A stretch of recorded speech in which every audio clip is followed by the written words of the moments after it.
오늘 우리에게 허락하신 하나님의 말씀은 에베소서 3장 14절에서 21절 말씀입니다.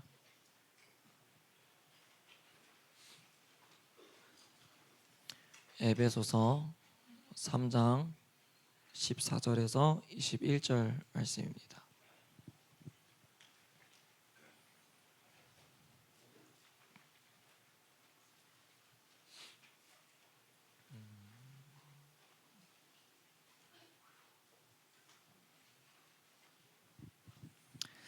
다 찾은 줄 알고 전사님 한 절, 여러분들 한 절 교독하여 읽도록 하겠습니다. 하나님이 주시는 말씀입니다. 이러므로 내가 하늘과 땅에 있는 각 족속에게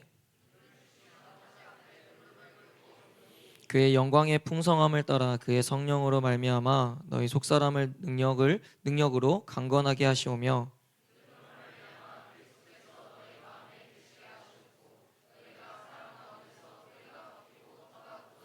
능히 모든 성도와 함께 지식에 넘치는 그리스도의 사랑을 알고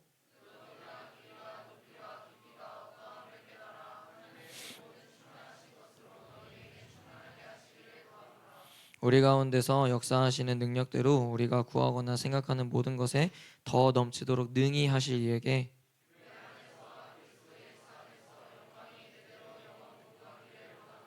아멘. 할렐루야. 우리 말씀 제목 큰 목소리 읽어봅니다. 시작. 아멘. 영적인 나약함에서 나오는 방법이라는 제목을 가지고 오늘 함께 말씀 나누도록 하겠습니다. 오늘 이 또한 이 예배 가운데 여러분들 가운데 들리는 은혜와 깨닫는 은혜가 부어지기를 주님의 이름으로 축복합니다. 여러분, 에베소서를 보면요, 바울이 그들을 위해 하나님께 중보 기도하는 장면이 두 번 등장합니다. 두 번. 첫째는 언제였죠? 우리 지난번에 처음 이렇게 초반에 했었던 것처럼 1장 15절에서 23절에 기록되어 있죠. 그때 바울이 에베소 성도들을 위해서 기도했던 내용들 기억납니까? 지혜와 계시의 영을 부어달라고, 그래서 하나님을 알게 해달라고 했었고, 더하여 마음의 눈을 밝히사 부르심의 소망과 기업의 풍성함과 하나님의 그 위대하심을 알게 해달라는 기도였습니다. 그리고 오늘 본문은 바울의 두 번째 중보 기도의 장면이라고 부릅니다. 오늘 본문의 바울이 에베소 성도들을 위해 기도하는 목적을 알아야 되는데요. 목적을. 그 기도의 이유는 에베소 성도들이 영적으로 승리하는 삶을 살아가기 위함이었습니다. 여러분, 오늘 말씀 제목 뭐였죠? 시작. 여러분, 오늘 말씀 제목은 영적인 나약함에서 나오는 방법입니다. 먼저는 영적으로 나약한 상태가 되면 어떤 문제가 우리 가운데 나타나게 될까요? 어떤 증상들이 여러 가지가 있을 수 있겠지만 대표적으로 나타나는 증상 중에 하나는 이러한 증상들이 있을 겁니다. 기도와 말씀에 대한 갈급함이 사라지게 될 거고, 죄에 대해서 좀 무감각해지게 되고, 세상의 기준으로 살아가게 되고, 영적 전쟁에서 패배하게 되며 불안과 두려움과 무기력이 찾아오게 됩니다. 이거 외에도 여러 가지 문제들이 물론 있죠. 근데 대부분 영적인 나약한 상태에 빠지게 되면 이러한 증상들이 삶 속에서 나타나게 되어 있다는 거예요. 여러분들도 보면은 대체적으로 점검을 해볼 수 있겠죠. 여기에 내가 해당이 되는 건가라는 부분들. 여러분, 그래서 우리는 반드시 영적인 나약함으로부터 벗어나야 하는 겁니다. 벗어나려고 하지 않는다면요, 이게 왜 위험하냐면, 여러분, 영적인 나약함은 어디로 이어지냐면 영적인 죽음으로 이어집니다. 처음에 그냥 나약한 상태에 이른다고 하지만 결국 이걸 방치해두고 그 나약함에서 해방되지 않고 가만히 둔다면 그 영적인 나약함은 결국엔 영적인 죽음까지도 이르게 만든다라는 거예요. 그러니까 아무 어떤 감각을 더 이상 느낄 수 없을 조차의 상태가 된다는 거죠. 자, 그럼 영적인 나약함에서 우리는 어떻게 나올 수 있을까에 대해서 오늘 말씀을 근거하여서 세 가지를 좀 보려고 합니다. 그 중에 첫째는 기도를 멈추지 않아야 한다입니다. 기도를 멈추지 않아야 된다. 여러분, 기도는 우리 삶에 있어서 영적인 무기이자 강력한 무기인 줄로 믿습니다. 아멘이세요? 내가 나약해져 있을 때 여러분, 우리가 더 힘써야 될 것은 뭘까요? 내가 나약해져 있을 때 좀 쉬는 거, 누군가에게 찾아가서 이렇게 위로받는 거, 물론 그것도 중요하죠. 근데 여러분, 사실 우리가 영적으로 나약해져 있을 때 진짜 힘써야 할 일 중에 하나는요, 하나님 앞에 엎드려서 기도하는 겁니다. 그러나 기도를 하지만 여전히 나약한 내 모습을 발견하는 이유는 뭘까요? 하나님 앞에 엎드려져서 기도를 하지만 여전히 내 상태가 바뀌지 않아요. 여전히 나약한 상태인 것 같아요. 왜 그럴까요? 왜? 물론 여러 이유가 있겠지만 여러분, 우린 기도할 때요 영적인 것을 구해야 됩니다. 무슨 말이냐면, 여러분 바울의 기도를 보면 알 수 있거든요. 바울이 쓴 서신들을 보면 곳곳에 바울의 기도가 기록되어 있어요. 그러면 그는 자신을 위해서 기도하지 않았다라는 것을 명확하게 우리는 성경을 통해서 볼 수 있게 되거든요. 다시 말해서 바울의 기도는 자신의 안위와 평안과 자신의 행복과 만족과 이익을 위해서 기도하지 않았다라는 겁니다. 그럼 무엇을 위해서 기도했을까요? 무엇을? 여러분, 사도 바울은 우리가 흔히 이렇게 부르죠. 위대한 전도자라고 불러요. 위대한 전도자. 근데 동시에 서신을 잘 보면 위대한 기도자이기도 합니다. 바울의 기도는, 바울이 쓴 서신들을 보면 그 기도의 어떤 눈에 띄는 공통점의 한 가지를 발견할 수 있게 됩니다. 그게 뭐냐면, 그는 하나님의 뜻을 구하는 기도를 했다는 거예요. 하나님의 뜻을 구하는 기도. 로마서 1장 10절입니다. 읽어봅니다. 시작. 나는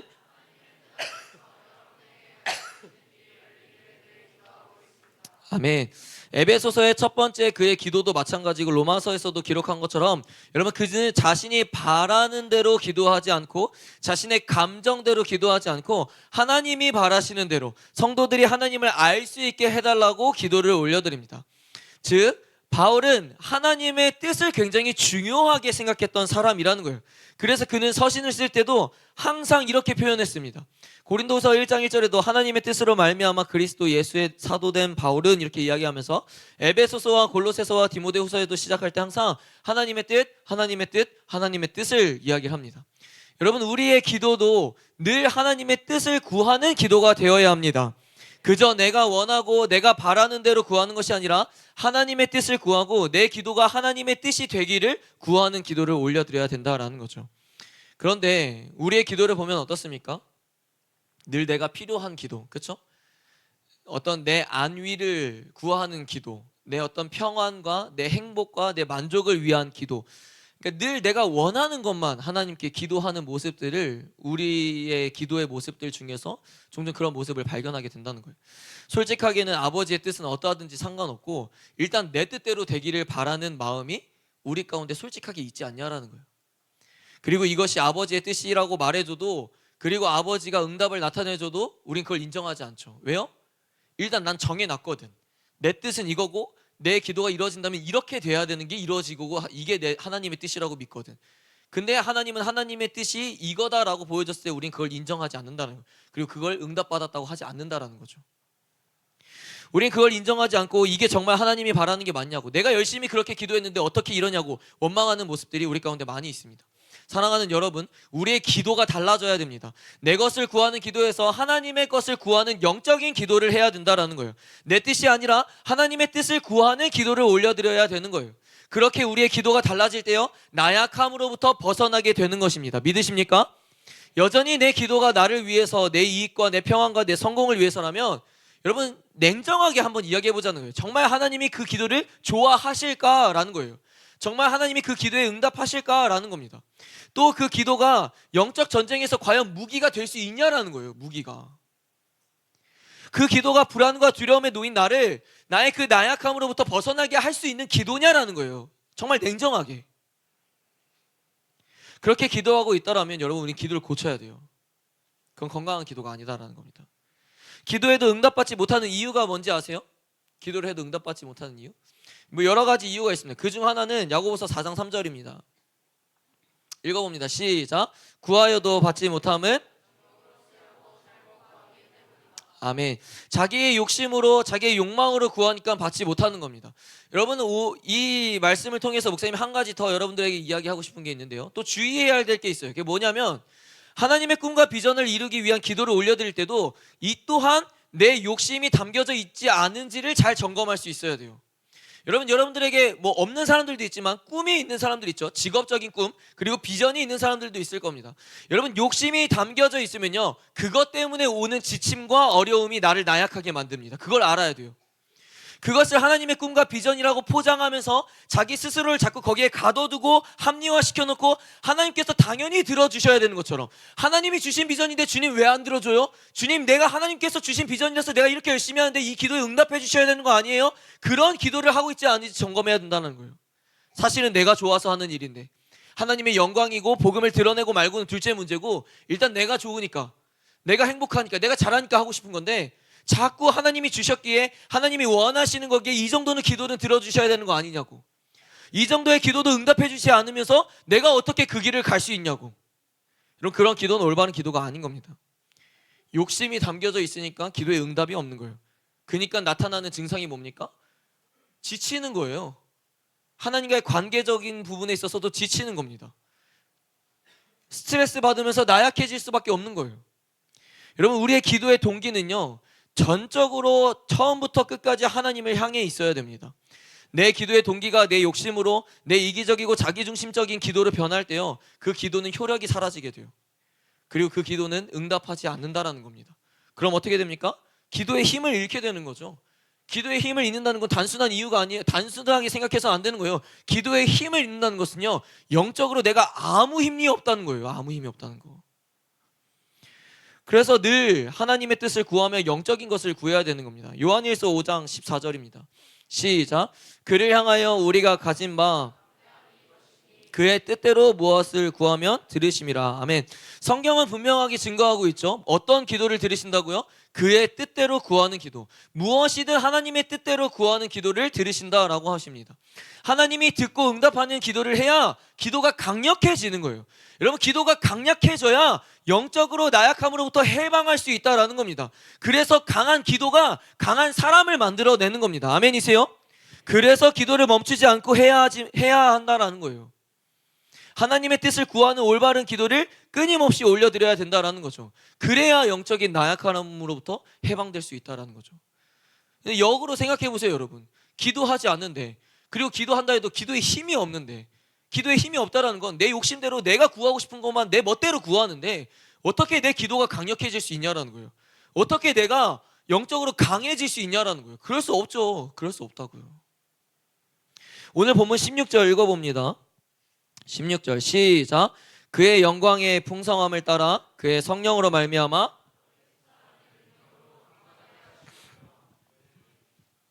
두 번째로 영적인 나약함에서 나오는 방법은 속사람이 강건해져야 한다라는 겁니다.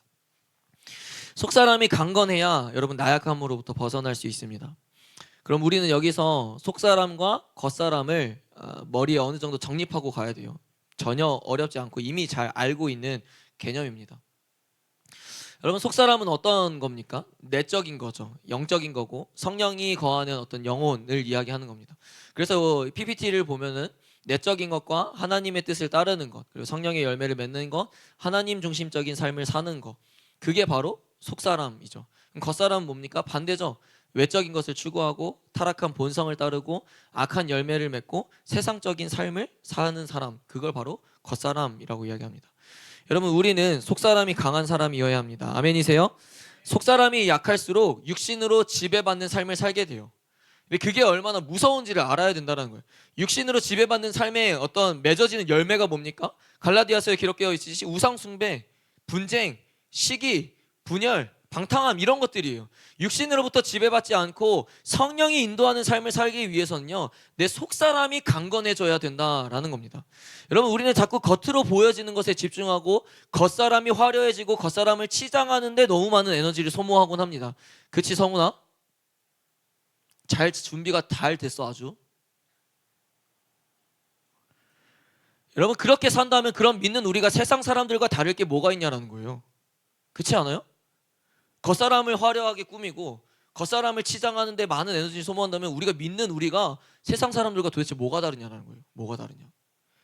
그러니 우리의 속사람이 약화될 수밖에 없는 겁니다. 우리의 영혼이 나약해질 수밖에 없는 게 당연한 거예요. 속사람을 신경 쓰지 않고 자꾸 겉사람만 신경 쓰는데 어떻게 강건해집니까? 어떻게 영적인 나약함으로부터 벗어날 수 있냐라는 거예요. 여러분, 우리가 명심해야 될 것은요, 겉으로 강해 보이고 화려해 보이고 치장해서 좋아 보이는 것들은 큰 의미가 없다는 거예요. 나에게 아무리 겉으로 강해 보여도 멋있어 보여도 좋아 보여도요, 속이 강하지 않으면요, 속이 강건하지 않으면, 속이 썩어 있으면요, 맨날 삶에서 엎어질 수밖에 없다라는 거예요. 근데 반대로 겉으로는 강해 보이지 않아도 속 사람이 강건하면요, 삶에서 버티고 이겨내고 승리를 반드시 취하게 됩니다. 고린도후서 4장 16절입니다. 읽어봅니다. 시작. 그러므로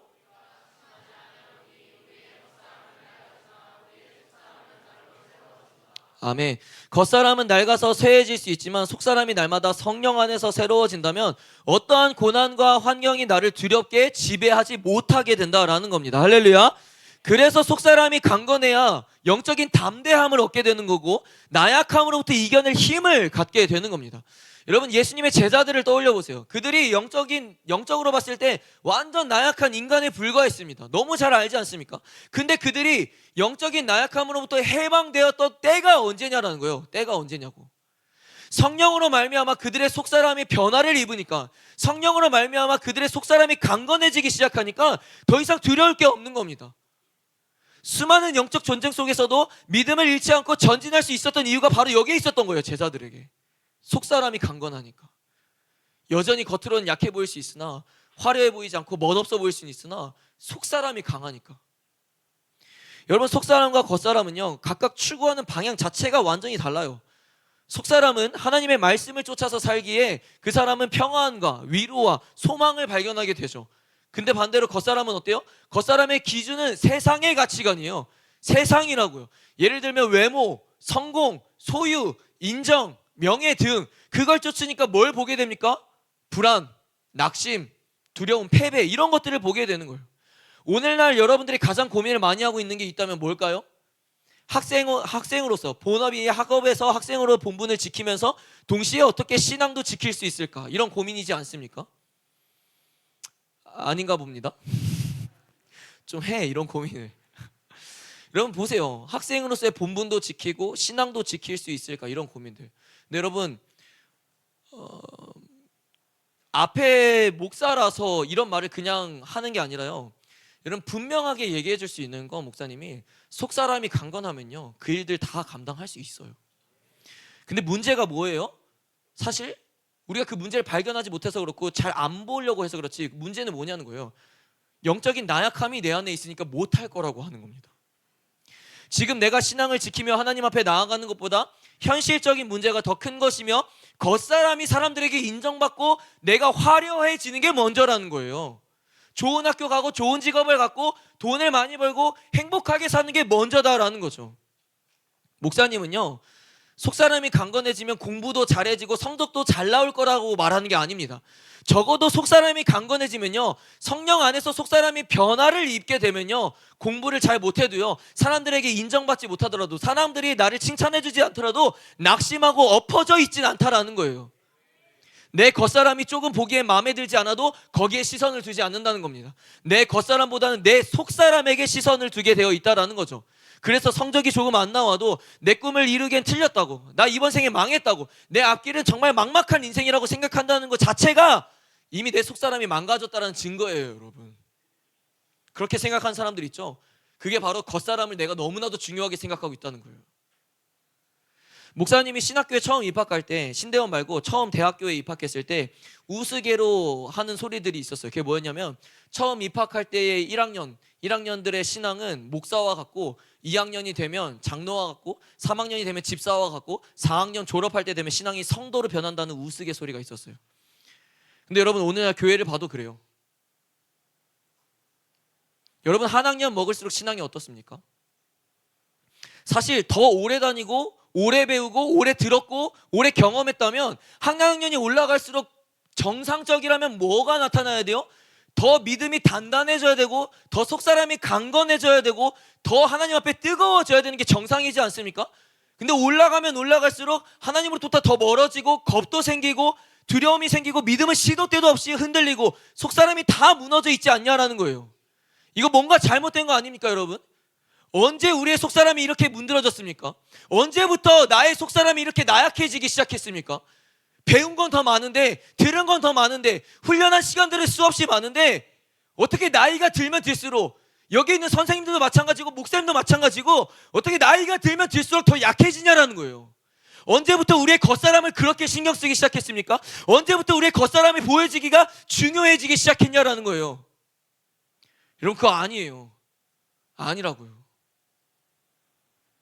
그게 제일 안타까운 거예요. 목사님이 여러분들 보면서 한 학년이 지나면 지날수록 더 강해져야 되는데, 더 믿음이 단단해지는 여러분들의 모습을 내가 봐야 되는데, 점점 한 학년이 올라갈수록, 한 살을 먹으면 먹을수록 더 꼬꾸라지는 거예요. 뭐가 나를 그렇게 만들고 있냐라는 거예요, 여러분. 여러분 상상해 보십시오. 정말 볼품없는 몇천 원짜리 한 접시에요, 금이 담겨져 있습니다.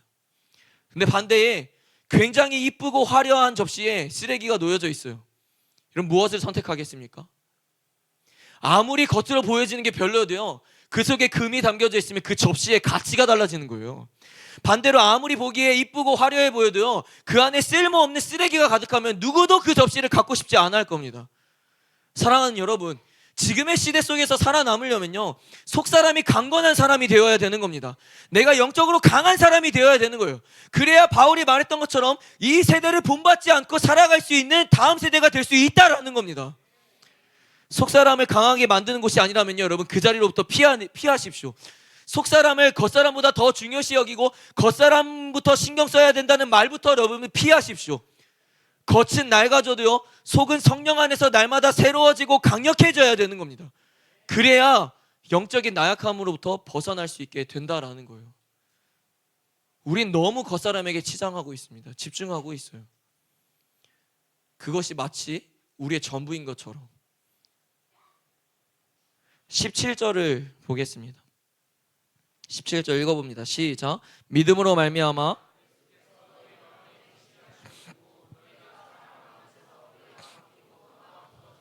아멘. 마지막으로 영적인 나약함으로부터 해방되기 위해서는, 순서가 꼬였네요.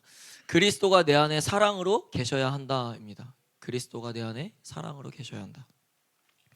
너무나도 당연한 이야기입니다. 그리스도가 내 안에 계셔야 영적인 나약함으로부터 해방될 수 있습니다. 덧붙여 바울은 그리스도의 사랑이 내 안에 뿌리로 박혀야 한다라고 말하고 있죠.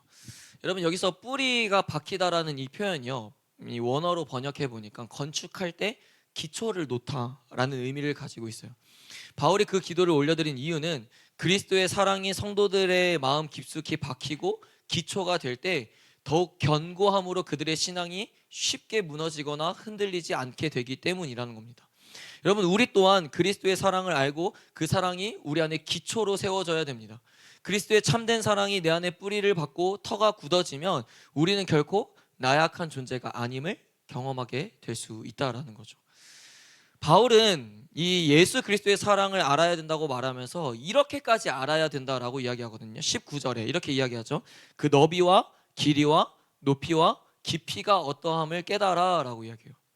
그리스도의 사랑의 이 사랑을 제대로 안다는 것은 그분의 사랑의 너비와 길이와 높이와 깊이를 안다는 겁니다. 자, 그러면 여러분 이 바울의 이 표현이 어떤 표현이고 어떤 의미인지 설명할 수 있겠습니까? 그걸 깨달아야 된다는 거예요. 그분의 사랑은 모든 인류를 다 수용할 수 있을 만큼 넓으며 그때의 시작이 지금까지 이어질 만큼 길며 우리를 하늘에 들어 올릴 만큼 높으며 구원받을 자격 없는 인간을 구원할 만큼 깊은 사랑이라는 겁니다. 또한 바울이 그 사랑을 알아야 한다는 이 알은 늘 목사님이 이야기하지만 지식적인 차원에서 사랑을 아는 것보다 인격적인 만남으로 경험함으로 깨달은 사랑을 알아야 된다라는 겁니다. 우리가 영적인 나약함으로부터 벗어나기 위해서는요, 기도하고 성경 공부하고 예배도 뜨겁게 드리고 봉사하는 거 중요합니다. 근데 여러분 그것보다 더 중요한 게 있어요. 뭘까요? 그 시작의 동기예요. 그 시작의 동기.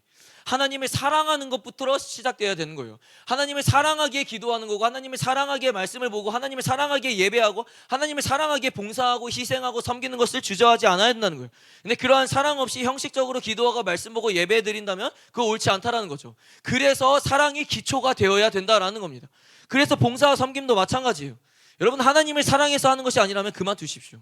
하나님을 사랑해서 하는 것이 아니라면 그만둬야 돼요. 창세기 29장 20절입니다.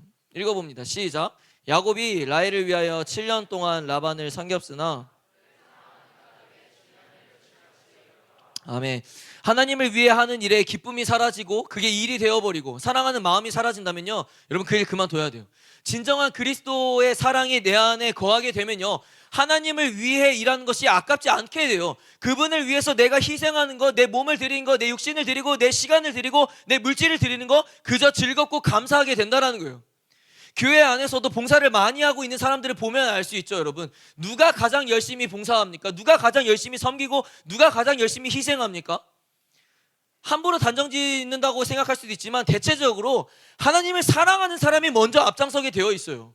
아무리 우리가 오랜 신앙생활을 했다 하더라도요, 그분의 사랑을 잊어버리고 사랑이 내 안에 뿌리 깊게 내려지지 않으면요, 봉사하지 않아요.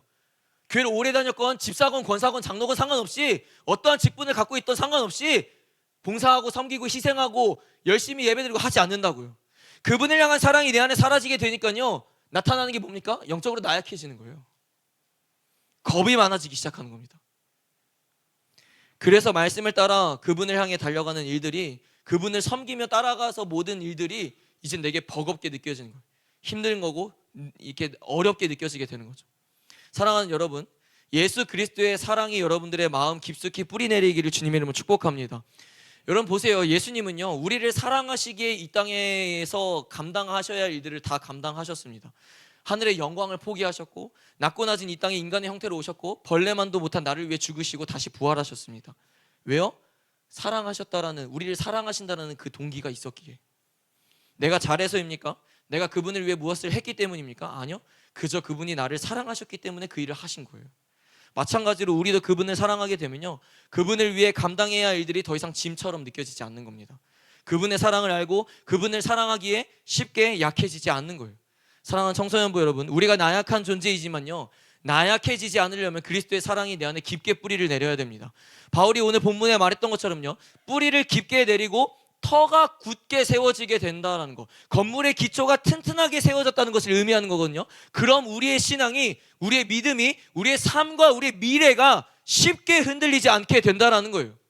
내가 그리스도의 사랑을 제대로 알고 사랑이신 예수 그리스도가 내 안에 머물러만 있다면 그분께서 내 영이 강건하게 잘 자라도록, 나약해지지 않도록 관리해 주신다는 거예요. 이런 차원이죠. 때로는 예수 그리스도의 사랑이 내 안에만 잘 있다면 주님께서 알아서 물도 주시고 햇빛도 맞게 하시고 영양분도 공급하게 해주셔서 아주 건강한 모습으로 풍성한 열매를 맺게 하셔 주실 줄로 믿습니다. 말씀을 정리합니다. 앞에서 말했듯이 신앙생활을 하면 할수록 어쩌면 더 나약해지는 내 모습을 보게 되는 것 같습니다. 목사님을 포함해서요. 오래 신앙생활을 했더라면 더 강해지고 더 단단해져야 하는 게 맞는데, 왜 이렇게 나는 나약한 모습으로만 가는가, 이런 질문을 스스로에게 던지기도 합니다. 여러분, 그런데 우린 나약한 존재예요. 나약한 존재라는 것을 인정해야 됩니다. 근데요, 그래서 하나님 없이는 안 된다라고 고백할 수 있어야 돼요. 나는 지금 영적으로 나약한 상태가 아닌지를 여러분 점검해 보십시오. 그리고 나약한 상태가 되었다면 빨리 그 자리를 피해내야 된다는 거예요. 영적인 나약함은 시간은 지나 아까 어떤 결과를 나타낸다고 했습니까? 결국엔 영적인 죽음으로 이르게 만든다라는 거예요. 여러분, 아직 늦지 않았습니다. 지금이라도 영적인 나약함으로부터 벗어나기를 축복합니다. 어떻게요? 첫째는 기도를 멈추지 않아야 합니다. 영적으로 무기력해지고 힘이 없고 하고 싶지 않아도요, 여러분, 때로는 기도를 멈추지 않아야 되는 거예요. 우리가 기도를 하지만 여전히 나약함에서 벗어나지 못하는 건 하나님 앞에 내가 영적으로 올바른 기도를 올려드리고 있지 않아서일 수도 있다라는 겁니다. 성경은 분명하게 말하고 있듯이 주님께서 우리에게 약속하고 있던 거는 기도는 내 이익과 만족과 욕심으로 구하는 것이 아니라는 겁니다. 그리고 바울의 기도는 그런 기도가 아니었죠. 그는 누구보다 하나님의 뜻을 구하는 기도만을 했습니다. 여러분, 우리의 기도가 그래야 돼요. 나의 기도가 그래야 돼요. 매일매일 여러분들이 삶 속에서 기도하는 그 기도가 그래야 되는 겁니다. 내 뜻을 구하는 기도가 아니라 하나님의 뜻을 구하는 기도, 이 땅의 것들을 사모하고 바라는 기도가 아니라 하늘의 신령한 것들을 구하는 바라는 기도, 그러한 기도가 힘이 있는 거예요. 그러한 기도를 멈추지 않을 때 내가 나약함으로부터 벗어날 수 있게 된다라는 거죠. 두 번째는 속사람이 강건해져야 됩니다. 지금 우리가 사는 이 시대는요, 여러분 보세요. 여러분들 친구만 봐도 알 수 있을 겁니다. 점점 겉사람을 치장하기에 바쁩니다. 겉사람이 보여지는 게 다기에 세상의 기준을 맞추며 자신을 포장하기에 바쁘다라는 거예요. 자신의 속은 다 문드러 망가졌음에도 불구하고요. 우리의 속사람은 망가져가는 것이며 속사람이 약화되니까 영적으로 나약해질 수밖에 없게 된다라는 거죠. 겉으로 보여지는 게 멋 없어도 돼요, 여러분. 사람들에게 인정받지 못해도 됩니다. 내 속사람이 강건해지는 것이 먼저이며 하나님께 인정받는 것이 훨씬 더 중요한 것입니다. 속사람이 강건한 사람은요, 반드시 하나님의 일을 해낼 수 있게 되며 그 사람은 하나님께서 반드시 하나님의 길로, 선한 길로 인도하여 주실 줄로 믿습니다. 마지막 세 번째로 영적인 나약함에서 나오는 방법은 그리스도가 내 안에 사랑으로 계셔야 됩니다. 여러분, 결국 이 말은요, 예수 그리스도가 내 안에 있어야 된다는 거예요. 그리스도의 참된 사랑이 내 안에 뿌리를 내려 굳게 털을 잡는다면 우리는 쉽게 나약해지지 않습니다. 쉽게 흔들리지 않아요. 하물며 흔들려도요 뿌리채 뽑힐 일은 없을 겁니다. 여러분 기억하십시오. 계시록에 첫사랑을 잃어버린 에베소 교회를 책망합니다.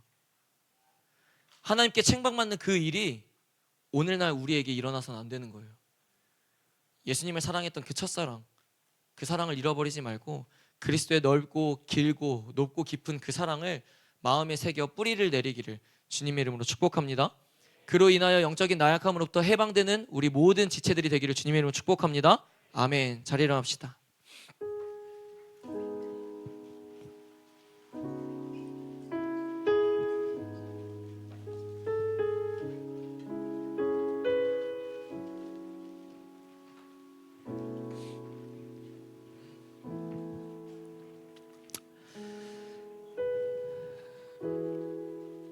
스스로가 제일 잘 알죠. 여러분들의 어떤 영적인 상태. 내가 내 영적인 상태를 발견하지 못한 것도 여러분 자랑은 절대 아니에요. 내 상태가 어떤지 모른다는 것은 굉장히 위험하게 생각해야 되는 거예요. 갈기갈기 찢겨져 가고 있고 피가 나고 멍이 들어가고 있는데도 그걸 모른다? 그럼 몸만 망가져 가는 거죠. 마찬가지예요. 영적인 것도. 여기에 있는 여러분들의 어떤 모습을 보면 영적으로 강건한, 영적으로 이렇게 잘 몸부림치고 지켜내고 싸워 있는 친구들도 있는 반면에 그렇지 못한 친구들도 있죠. 영적으로 많이 망가졌고 더 이상 일어날 힘조차도 없고 도대체 내가 하나님 앞에 어떻게 나아가야 할까? 여러분 그렇게 복잡하게 생각하지 말고 그냥 가십시오. 그냥 주님께 가서 엎드리면 됩니다. 그래서 오늘 우리 이 찬양 같이 부르면서 다시금 좀 회개하고 결단하고 다시 회복이 일어나는 그런 시간이 되기를 축복합니다.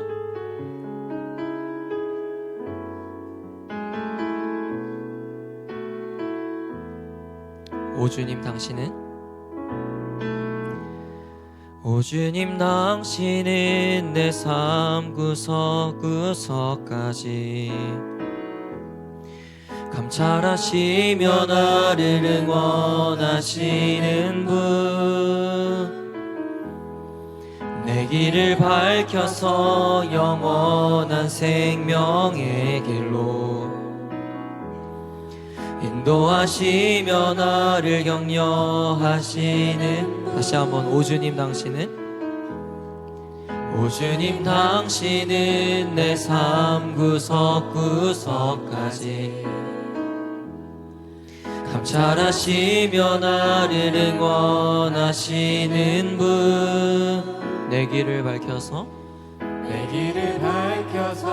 영원한 생명의 길로 인도하시며 나를 격려하시는 분 크고 작은 갈등을 겪곤 하지만 항상 결국 당신을 선택합니다. 나의 유일한 고백의 대상은 오직 아름다운 당신뿐입니다.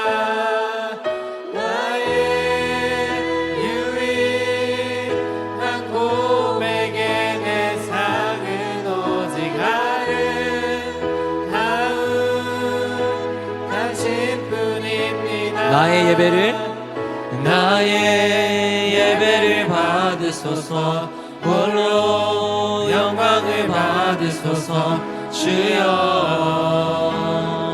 나의 주여. 여러분 시간이 지나면 지날수록 내가 얼마나 나약한 존재를 좀 보게 되지 않습니까? 목사님이 정말 수없이 그런 말 많이 했는데 겁을 주기 위해서가 아니라 여러분 시간이 지나면 지날수록 정말 더 큰 갈등과 어려움이 찾아온다는 것을 느끼고 계시지 않아요? 그럼 다시 한번 묻겠습니다. 여러분 그럼에도 불구하고 주님을 선택하고 있습니까? 우리 그런 고백 결단 많이 하잖아요. 주님 어떠한 상황 속에서도요, 어떠한 세상의 무리 속에서도요 끝까지 주님 선택하겠습니다. 내가 끝까지 주님 사랑하겠습니다. 그런 결단 하잖아요. 여러분 그렇게 선택하고 있습니까? 여러분 어때요? 나약한 내 모습과 수많은 갈등과 어려움 속에서 주님을 선택하는 것이 얼마나 어려운지를 알지 않습니까? 경험해보니까 알겠죠. 이제는 주님을 선택한다는 것이, 세상 속에서 그리스도인을 산다는 것이, 세상을 버리고 하나님을 선택한다는 것이 이렇게 어려운 거구나. 그리고 내가 이렇게 나약한 존재였구나. 뼈저리게 느끼지 않습니까? 여러분, 그런데 미안한데요, 앞으로 더 그럴 겁니다. 더 어려울 거고요, 더 큰 어려움과 더 큰 갈등과 더 중요한 선택의 기로에 서는 순간들이 여러분들까지 찾아올 겁니다. 그런데 여러분, 그럼에도 불구하고 주님을 선택해야 됩니다. 왜냐하면요, 나약한 우리가 그로부터 벗어날 수 있는 방법은 예수 그리스도를 선택하는 것밖에 없기 때문입니다. 사랑하는 여러분, 너무 힘들고 너무 괴롭고 너무 포기하고 싶겠지만요, 여러분 부탁합니다. 이 악물고 주님을 선택할 수 있는 믿음을 가져야 됩니다. 그러한 상황 속에서도 주님을 선택할 때 주님께서 내 모든 아픔과 역경을 아시고 이겨낼 수 있는 힘과 믿음을 더하여 주실 줄로 믿습니다. 그래서 여러분, 다시금 고백합시다. 다시금 결단합시다. 주님, 어떠한 나의 수많은 크고 작은 갈등과 어려움이 나에게 찾아와도요, 그리고 어떠한 선택의 기로에 서 있었을 때요, 주님, 예수를 선택하겠습니다. 하나님을 선택하겠습니다. 우리 그렇게 믿음으로 다시 한번 고백하며 나아가겠습니다. 크고 작은 갈등을 겪곤 하지만 항상 주님, 지금은 내가 그것이 너무 어려운데요, 끝까지 주님을 선택하려고 몸부림쳐 보겠습니다. 끝까지 주님을 선택해서 이 시대를 따라가지 않아 보겠습니다.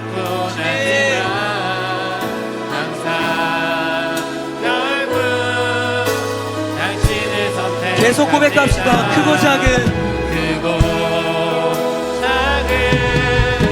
갈등을 겪곤 하지만 항상 결국 당신을 선택합니다. 크고 작은 갈등을 겪곤 믿음으로 결단하고 믿음으로 선포하십시오. 내가 주님을 선택하겠다고 선포하십시오. 다시 고백합니다. 크고 작은 갈등을 겪곤 하지만 항상 결국 당신 우리 마지막으로 고백합시다. 크고 작은 갈등을 겪곤 하지만 항상 결국 당신을 선택합니다.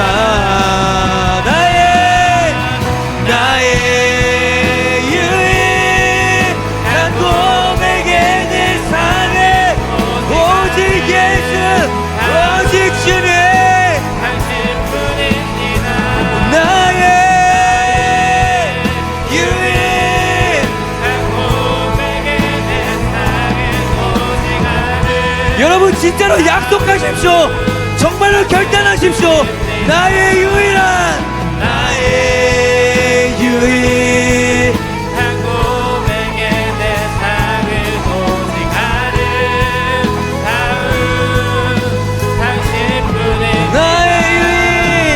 나의 유일한 고백의 내 삶을 오직 아름다운 당신뿐입니다. 나의 예배를 받으소서. 홀로 영광을 받으소서. 주여, 나의 주여.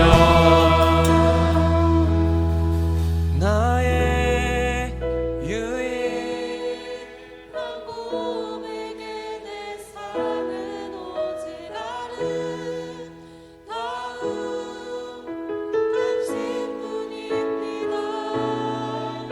나의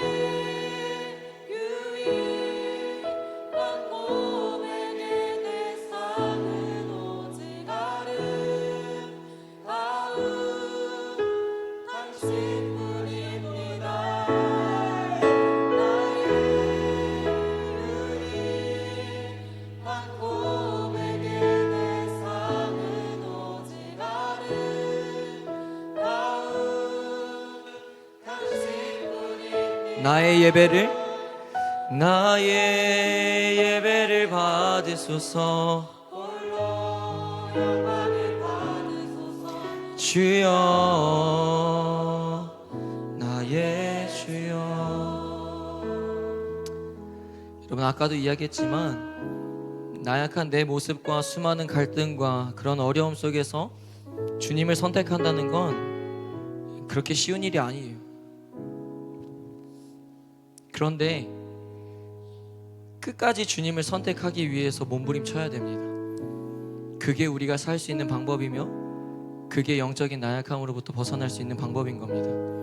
이 시간 기도할 때 말씀을 기억하며 함께 기도합시다. 영적인 나약함에서 벗어나지 않으면 영적인 죽음을 경험하게 될 겁니다. 그래서 우리는 그 나약함으로부터 반드시 나와야 하는 것입니다. 이 시간 기도할 때 주님, 나약함으로부터 벗어나기 위해 기도를 멈추지 않게 하여 주시옵소서. 절대 기도의 끈을 놓지 않게 하시어 기도로 그 나약함으로부터 해방되게 하여 주시옵소서. 기도가 나에게 강력한 무기 위에 그 기도로 나약함을 이기게 하여 주시옵소서. 우리 함께 주여 삼창하며 기도하며 나아갑니다. 주여 주여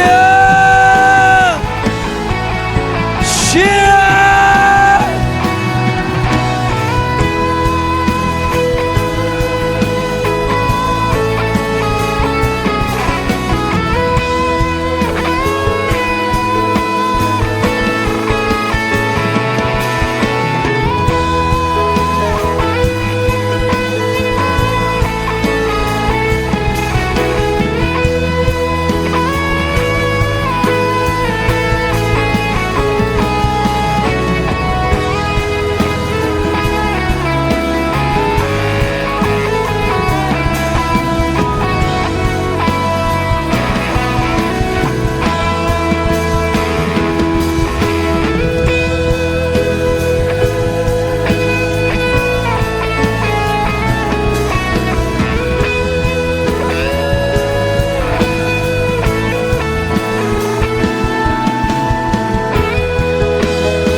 우리에게 가장 강력한 무기가 되기를 원합니다.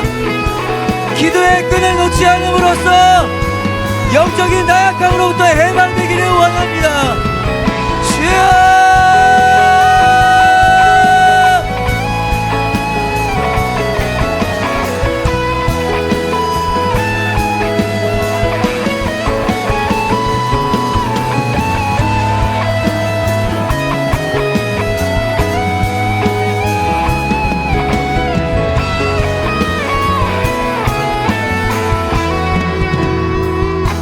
두 번째로 우리의 속사람이 강건해져야 한다고 했습니다.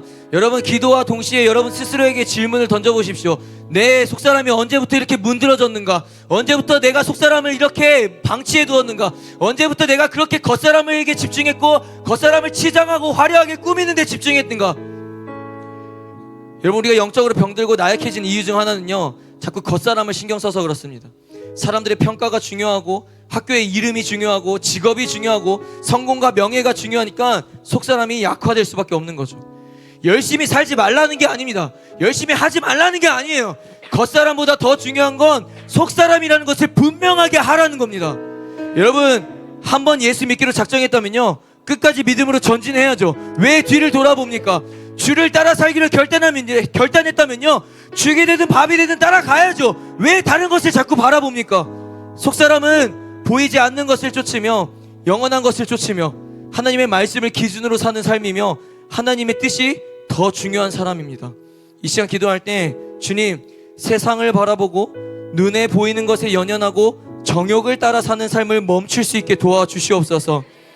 세상의 성공이 아니라 세상 속에서 인정받고 세상 속에서 사람들의 평가를 중요시 여기는 것이 아니라, 주님, 세상 속에서 예수의 이름으로 승리할 수 있도록 도와주시옵소서.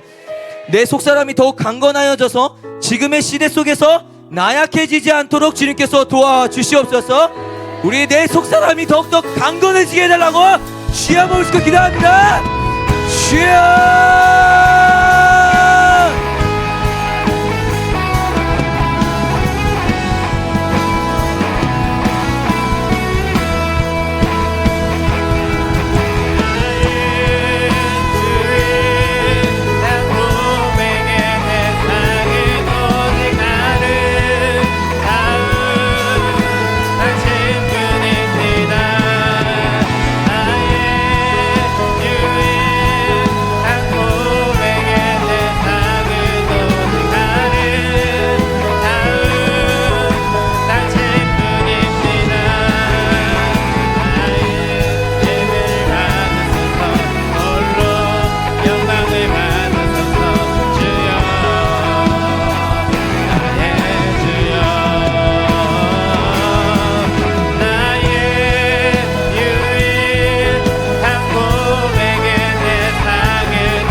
마지막으로 영적인 나약함으로부터 나오려면 내 안에 그리스도의 사랑이 분명하게 자리를 잡고 있어야 합니다.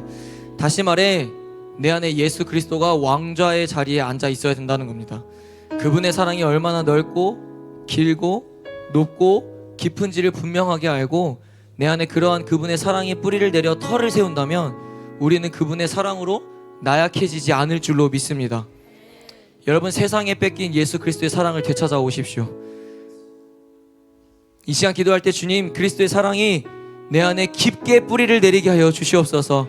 아주 깊게 뿌리를 내려서 절대 그 사랑이 뽑히지 않게 하여 주시고, 사랑이 깊게 뿌리 내림으로써 터를 굳게 세워서 어떠한 상황과 환경 속에서도, 어떠한 고난과 역경 속에서도, 어떠한 어려움과 시험 속에서도 끝까지 주님을 선택하고 주님께 찾아가는 자가 되게 하여 주시옵소서. 그 예수 그리스도의 사랑으로 말미암아 내 안에 영적인 나약함으로부터 내가 해방되게 하여 주시옵소서. 우리 내 안에 그리스도의 사랑이 뿌리를 깊게 내리게 해달라고 주여 모시고 기도합니다. 주여.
나의 예배를 받으소서.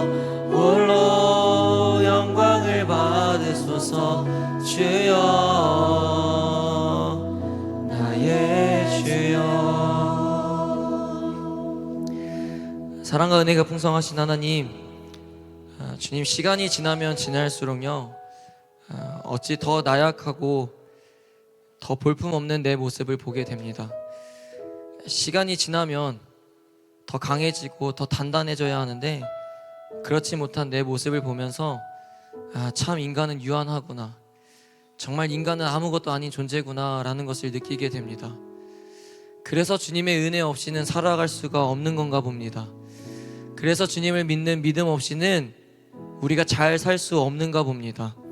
주님, 오늘 말씀을 통해서 영적으로 나약한 나의 상태를 보게 하시고 영적인 나약함으로부터 하루빨리 벗어날 수 있도록 주님께서 도와주시옵소서. 그러기 위해서 내 삶 속에서 기도를 멈추지 않도록 주님께서 내 마음을 붙잡아 주시옵소서. 나약해지게 되면 더 이상 기도하고 싶지 않아지고, 기도해도 바뀌는 게 없다고, 기도해도 주님께서 듣지 않고 나아지는 게 없다고, 마귀의 속삭임이 내 안에 가득 찰 때마다 기어서라도 주님 앞에 엎드리게 하시어 기도로 그 나약함으로부터 이겨낼 수 있도록 인도하여 주시옵소서. 주님, 영원한 가치가 무엇인지 알면서도, 하나님 나라를 소망한다고 말하면서도, 천국에 가고 싶다라고 바란다면서도 여전히 속사람보다는 겉사람을 신경 쓰는 내 모습을 보면 때로는 한심하고 괴롭기도 합니다. 그런데 주님, 도저히 내 힘으로는 되지 않으니 성령 하나님께서 내가 겉사람에 집중하기보다는 내 속사람이 강건해지는 데 열심을 다할 수 있도록 성령께서 붙들어 주옵소서. 세상의 기준을 쫓으며 세상 사람들의 소리에 귀를 기울이는 것보다도 하나님 말씀을 기준으로 삼아 하나님 음성에 귀를 기울여 내 속사람이 강건하여 이 시대 속에서 믿음 잃지 않고 나약함으로부터 벗어나게 하여 주시옵소서. 끝으로 주님, 그리스도의 사랑이 내 안에 가득하길 소원합니다. 주님의 넓고 길고 높고 깊은 그 사랑이 내 안에 뿌리내려 그 사랑이 굳게 터로 세워짐으로 내게 찾아오는 강한 폭풍에도 쓰러지지 않게 하시고 뽑히지 않게 하여 주시옵소서. 끝까지 굳건히 주님의 사랑을 내 안에 세워둠으로 기쁨으로 감사로 주님의 일들을 감당하게 하시고 말씀에 순종하며 실천하는 삶을 살아낼 수 있도록 인도하여 주시옵소서. 주님, 우리 뉴웨이브 공동체의 아이들 가운데 주님께서 더하여 능력을 베풀어 주시고 지혜와 믿음을 더하여 주셔서 이들의 영적인 나약함으로부터 나와 이 시대를 변화시키고 하나님 나라의 보탬이 되는 강한 군사로 쓰임받을 수 있는 아이들이 될 수 있도록 주님께서 축복하여 주옵소서. 주님, 다시 한 주를 살아갑니다. 주님, 버티기 힘들고 싸워낼 힘조차 없겠지만 기어서라도 이 악물고라도 끝까지 주님 앞에 찾아가서 주님을 선택할 수 있는 믿음을 우리에게 부어 주시옵소서. 그렇게 한 주를 이겨낼 수 있도록 주님께서 우리의 삶 가운데 동행하여 주옵소서. 그렇게 함께하여 주실 줄 믿으며 예수님 이름으로 간절히 축복하며 기도드리옵나이다. 아멘. 우리 그렇게 역사하시고 일하실 주님께 감사와 영광의 박수 올려줍시다. 아멘.